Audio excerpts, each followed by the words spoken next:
This new prisoner, Kyle, is brought to the prison's combat area, and his opponent is none other than the reigning champion of jailhouse brawls, Andrei. Everyone is busy placing bets, even the warden. Give you 20 to 1 on Andrei. No way this American can win. No one expects the weak-looking newcomer to last more than a few seconds. Hold on to your panties!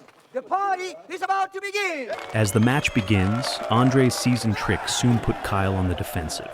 Kyle is knocked down again and again, but he keeps getting up, enduring every blow with sheer willpower. Finally, Kyle finds an opening and lands a heavy punch. Andrei flies into a rage, unleashing a fierce counterattack, slamming Kyle into the ground and even smashing Kyle's legs against a metal post. Just when it seems all over, Kyle kicks Andrei between the legs and leaps onto him. The guards rush in to pull him off, but it's too late. Kyle has torn out Andrei's windpipe. Blood gushes everywhere. Andrei loses his life on the spot. Kyle roars like a beast. Everyone watching is stunned. What had turned a meek sheep into a bloodthirsty monster? A year earlier, Kyle LeBlanc is an American engineer working abroad in Magnitogorsk, Russia. His job at a mining plant pays little and demands long hours, often keeping him away from home. Never see you anymore, you know? I miss just going to the beach together. When his wife complains that they haven't seen each other in a long time, he immediately asks for time off and heads home. On the way, he calls Gray to tell her he's almost there. She is delighted, but she doesn't realize the danger lurking nearby. Suddenly, the signal cuts out, and the power goes out in the house.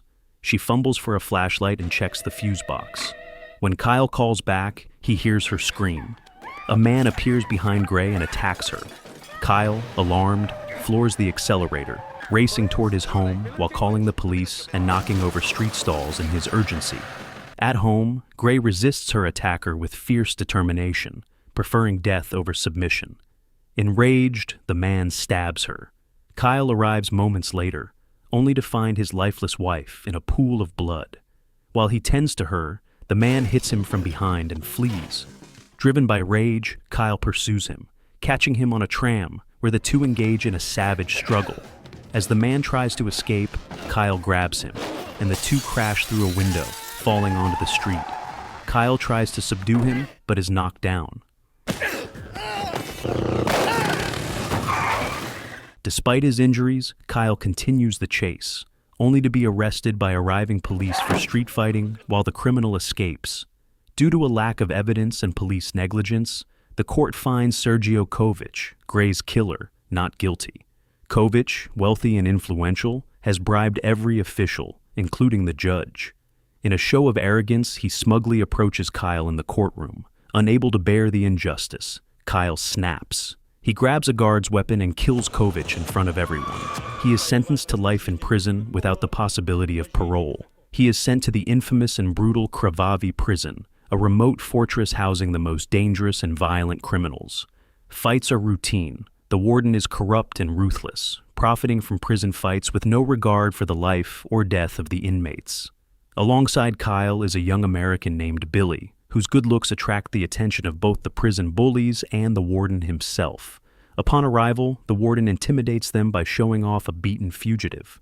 On their first day, Kyle's belongings are confiscated and they demand his wedding ring. The ring, suka. When he refuses, they beat him and steal the ring, his last connection to his wife. Her photo is thrown to the ground. No one dares to speak. Then they force Kyle to shower and shave his head. Later, he notices the guard is now wearing his ring. In the middle of the night, Kyle hears a door creak. Half asleep, he sees Billy, another inmate, being led away by guards who refuse to give an explanation. Andrei bribed the guards to hand him over. You'll see some green tomorrow. You'll get it. And that night, Andrei violently abused him. Billy's agonizing screams echo throughout the prison, depriving Kyle of sleep. The next morning, the inmates line up to brush their teeth. Kyle sees Billy again, barely able to stand. Andrei, in high spirits from the night before, even makes a lewd kissing sound, triggering Kyle's rage. Kovic had made the same gesture before he died. Kyle strikes Andrei. They struggle violently until Andrei slams Kyle against the railing. As Andrei pins him down, Kyle kicks himself free. The guards arrive and drag Kyle away. The guards, clearly in league with Andrei, throw Kyle into a punishment cell, an unbearable, foul-smelling pit with barely any light. A thin stone slab for a bed and a sewage gutter running through it. The food consists of a disgusting concoction. Bloodstains on the walls hint at past suicides. Trapped and broken, Kyle loses the will to live. He tears his clothes to make a noose, but the fabric fails him. He tries to bash his head against the wall, but even that fails to end his life. Collapsing in defeat, he suddenly sees a moth flutter through the broken window. The moth reminds him of a moment with his wife. In here forever. It lands on his food, then on his spoon. To Kyle, it feels like a sign, his wife urging him to live. From the next cell, another prisoner screams and bangs on the wall. Kyle screams back. Their voices become threads of life. Eventually, Kyle is released from the punishment cell and assigned a new cell. Curiously, it has 4 bunks. Only one inmate lives there, a muscular African-American man known as Inmate 451, a belief fostered by the sadistic Lieutenant Tolik, who assumes that 451 will also finish Kyle off. But when Kyle enters, he discovers that 451, though imposing, is surprisingly quiet and organized. He reads, writes in a journal, and keeps the place tidy. The lights go out. Kyle panics, but nothing happens. Kyle's daily routine now consists of forced labor under the scorching sun with the other inmates. During a visit from Paul, his brother-in-law, Kyle learns that Gray's body has been taken home. Paul urges Kyle to bribe the guards to make prison life more bearable, but Kyle simply stares at the idle, indifferent guards and says nothing. One day, during recreation in the prison yard, Andrei intentionally throws a ball at Kyle, but accidentally hits a rival gang member. Tensions explode, and a violent clash breaks out between the two groups. The guards arrive just in time to break them up, telling them that if they really want to fight, they should go to Sparsa. Want fight? Go to Sparka. Understand? Kyle steps aside and starts chatting with Billy. Billy shares that he is serving a 1.5-year sentence for a DUI after crashing into a restaurant with a girl he had just met. Another prisoner, Malakai, an American in a wheelchair, joins the conversation. He explains that the man who threw the ball is Andrei, part of the Russian mob, and the one next to him is their leader, Bolt. Malakai urges Kyle to bribe the guards to get a new cell. Pay the guard and get yourself out of that crazy motherfucker. That night, Kyle dreams of his wife's brutal murder, and his body shakes uncontrollably. Suddenly, 451 presses his hand hard over Kyle's mouth and nose. Just as he is about to suffocate, 451 suddenly lets go. He makes a gesture. He was simply annoyed by the noise. Kyle, shaken to his core, does not sleep again that night. The next day at lunch, Kyle chats with Billy and the others. Suddenly, Andrei appears and starts harassing Kyle. Billy intervenes, but his friends quickly pull him back before things escalate. Later, Kyle tries to bribe a guard with the little money he has, hoping to be moved to another cell. The guard takes the money, but mocks the small amount. Kyle realizes he has been cheated, but can only swallow the humiliation. Shortly after, music blares in the courtyard, and the prisoners begin to dance frantically. Kyle asks and learns they are celebrating a prison tradition. In this prison, 3 main gangs are in constant conflict, and the greedy warden, General Hruschov, allows organized fights between them to settle disputes. General Hruschov makes money betting with his pig friends, and everybody's happy.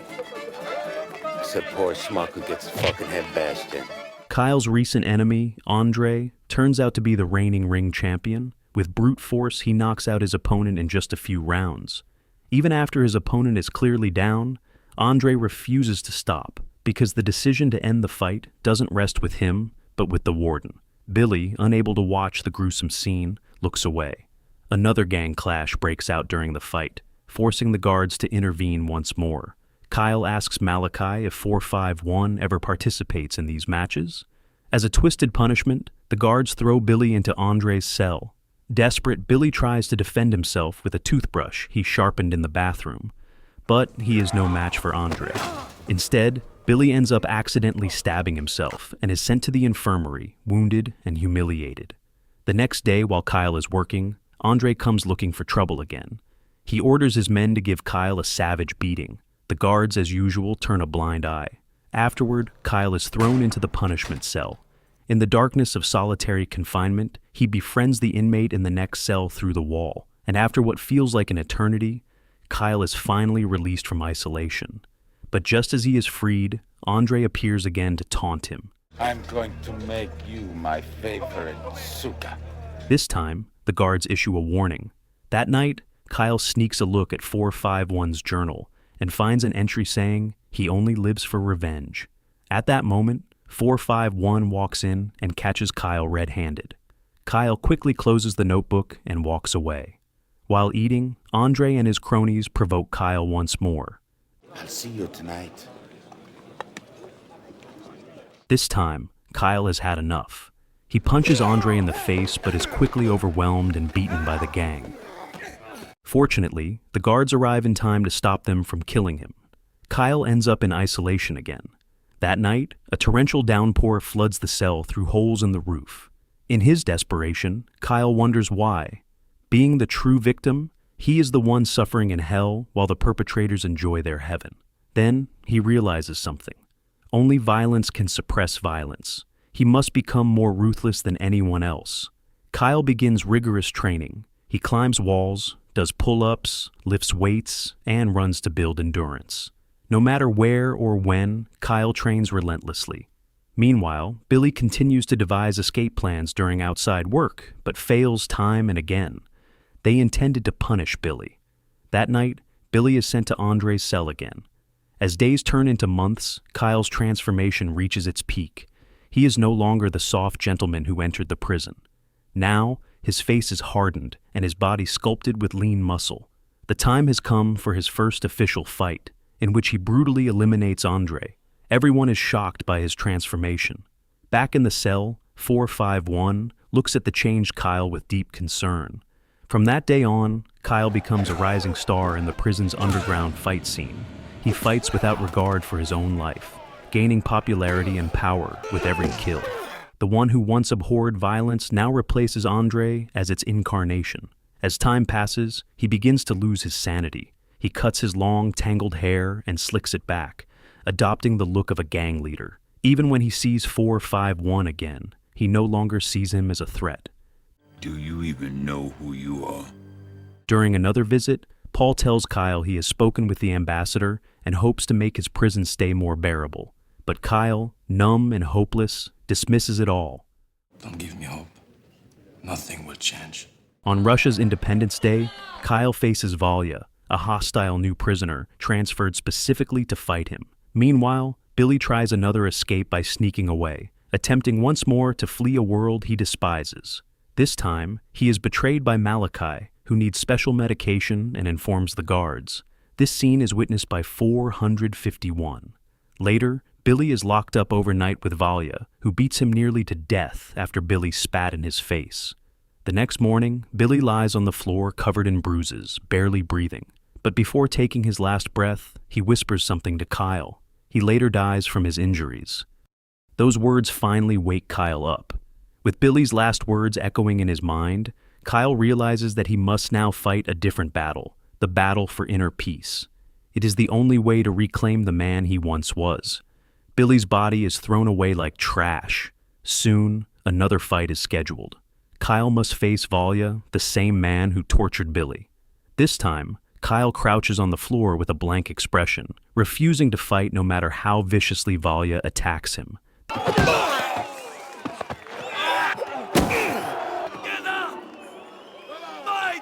This enrages the warden, who had placed large bets on the match. Infuriated, he suspends the fight and orders Kyle to be punished. The guards hang Kyle from an iron structure. They leave him to bake in the sun by day and shiver in the rain by night, all in an attempt to break him. Let me know when you're ready to fight. But Kyle doesn't eat, doesn't drink, and never gives in. He would rather die hanging than fight again. Meanwhile, 451 continues his revenge. This for you. From Billy. He pours flammable liquid over Malakai and sets him on fire, avenging Billy's death.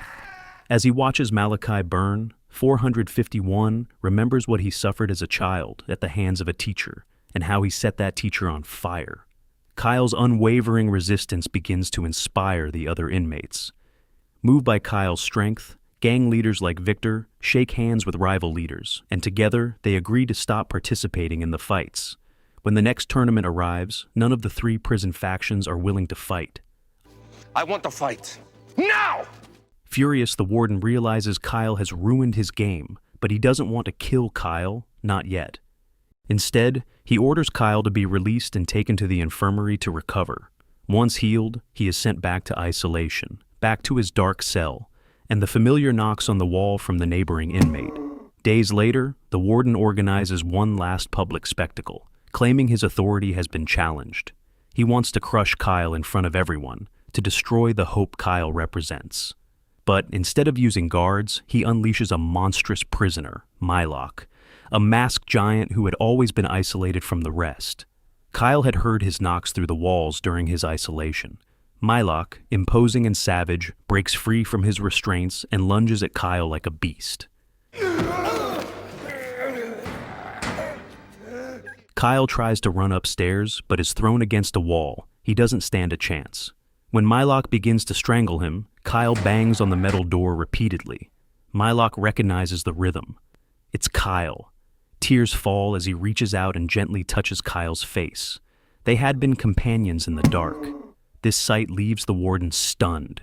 He immediately orders the guards to shoot Kyle. Realizing he is doomed, Kyle steps forward to provoke the guards. Kill me! But the inmates begin to riot, screaming in outrage. Just as the guards prepare to fire, Mylok charges forward, taking bullet after bullet. He slams one guard against the wall and throws another through the iron door. Seeing the broken door, the prisoners pour out, and chaos erupts. Kyle and Mylok have turned the prison upside down, triggering a full-scale uprising. The warden flees in panic. Kyle holds Mylok's hand tightly as he dies, silently thanking him for his sacrifice. The riot is only suppressed when the warden calls in heavily armed troops with machine guns. Kyle breaks down the cell door and rescues 451. But when they reach the courtyard, the armed forces are already waiting for them. Many prisoners are shot down. Kyle and 451 are forced to retreat. At last, 451 finally opens up to Kyle. Exhausted, Kyle tells his last friend that he wants to escape this hell. 451 says he has a plan, but he wants Kyle to fight one last match and smuggle his journal out. It contains evidence of 2 decades of violence, murder, and corruption by the warden that he planned to expose to the government. That is the way he can escape. As the guards control the prisoners, 451 shows Kyle a secret passage to the prison garage for his next move. Shortly after, Kyle faced his final fight in the prison. His opponent is none other than Valya, the ruthless brute who once tormented Billy. But this time, Kyle was not the same man. He had nothing to lose, and he went in with all his strength. Although Valya still had the advantage in size and strength, Kyle's clever technique quickly turned the tables. In one swift and brutal move, Kyle found an opening and broke Valya's arm. Just as a desperate and cornered Valya pulled a hidden knife from his boot and lunged in a surprise attack, Kyle caught his wrist in midair. Using Valya's own hand, he drove the blade into Valya's boss who was standing nearby. This was justice. As 451 had predicted, Kyle won. The guards immediately handcuffed him and led him silently to the garage, a place of execution, not an exit. Just as the 2 guards brought Kyle to the garage, 451 attacked, taking down one of them with a sudden strike. Kyle struggled with the other until he threw him to the ground and held him at gunpoint. The tables had turned. After disarming them, Kyle recovered the ring that had been stolen from him, a symbol of the life he had lost. Then, likely condemning the man to a life in a wheelchair, 451 threw Kyle a guard uniform and pointed to the warden's car. But 451 himself refused to leave. This is my home. You got your part, I got mine. He had something else to finish. He handed the journal to Kyle. Since Kyle was driving the warden's car, no one dared to question him at the security checkpoints. He passed through every gate without suspicion, carrying the evidence that would soon hold Kravavi Prison accountable. He was free. Inside, 451 made his final move. He entered the warden's office with a pair of pliers in his hand. You talk too much. When guards arrived moments later, they found the warden slumped on the floor, his tongue torn out, silenced forever. 451 would likely spend the rest of his life behind bars, but he had done what mattered. He gave the truth a way out. As for Kyle, he returned to the United States,